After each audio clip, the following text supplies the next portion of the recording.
तोंडाची चव वाढवणारी एकदम जबरदस्त अशी कुरडईची भाजी. भाकरी किंवा पोळी सोबत तर एकदम जबरदस्त लागते. नमस्कार, निनाद किचन मध्ये तुम्हा सर्वांचं स्वागत आहे. अशाच घरगुती आणि सोप्या रेसिपीसाठी चॅनल सबस्क्राईब करायला विसरू नका. एकदम झटपट तयार होणारी आणि एकदम टेस्टी लागणारी कुरडईची भाजी. चला मग लगेच रेसिपी सुरू करूया. तर या ठिकाणी आपण भिजवलेल्या कुरडयांचा भुगा घेणार आहोत.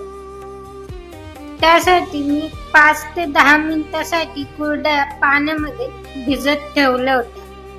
आता आपण कढई गरम करून त्यामध्ये कढई व्यवस्थित गरम झाल्यानंतर आपण तेल घालून घेणार आहोत. साधारण 2 चमचे तेल घालायचं. आता तेल आपलं व्यवस्थित गरम झाल्यानंतर थोडीशी मोहरी छान अशी तडतडू द्यायची आहे. त्यानंतर थोडेसे जिरे,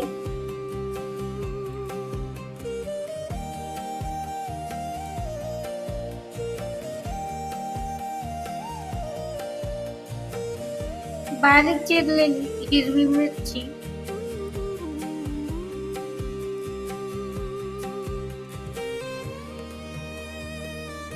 आणि बारीक चिरलेला लसूण घालून परतून घ्यायचा आहे.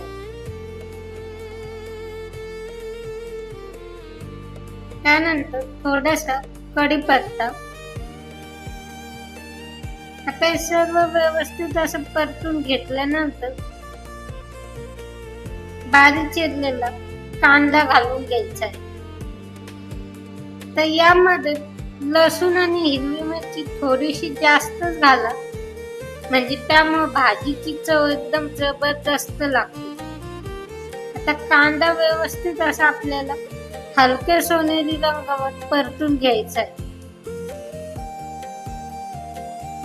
तुम्ही बघू शकता आता आपला कांदा व्यवस्थित असा परतून झालेला आहे. तर त्यामध्ये थोडीशी हळद घालायची,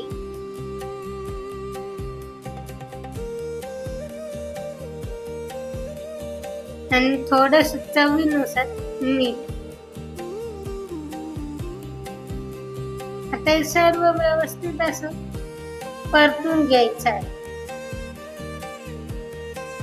त्यानंतर आपण भिजत ठेवलेला कुरडयांचा भुगा घालून व्यवस्थित मिक्स करून घ्यायचा आहे.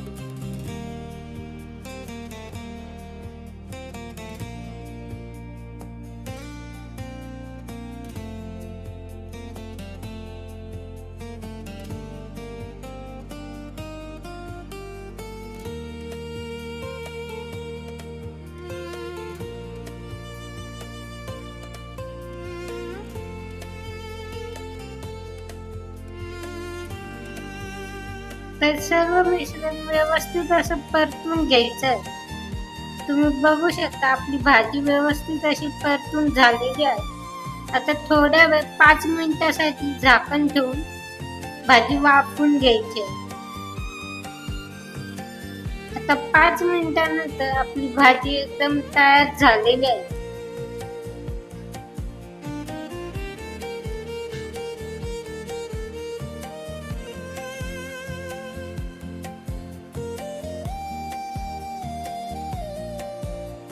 आता थोडीशी बारीक चिरलेली कोथिंबीर घालून घ्यायची.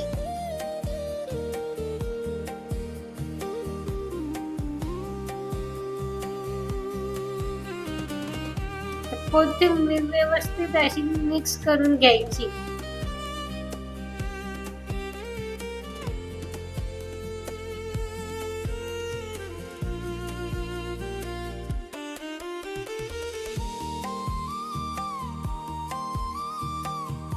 आता या ठिकाणी आपली एकदम झटपट तयार होणारी आणि एकदम टेस्टी अशी कुरडईची भाजी तयार झालेली आहे.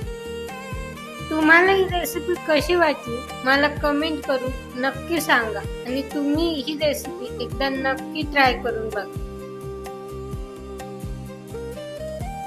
भाकरी किंवा पोळी सोबत ही भाजी एकदम जबरदस्त लागते. पुन्हा भेटूया अशाच एका नवीन रेसिपी सोबत. रेसिपी आवडली असेल तर व्हिडिओला लाईक करा, शेअर करा आणि अशा मस्त रेसिपीसाठी चॅनल सबस्क्राईब करायला विसरू नका. थँक्यू.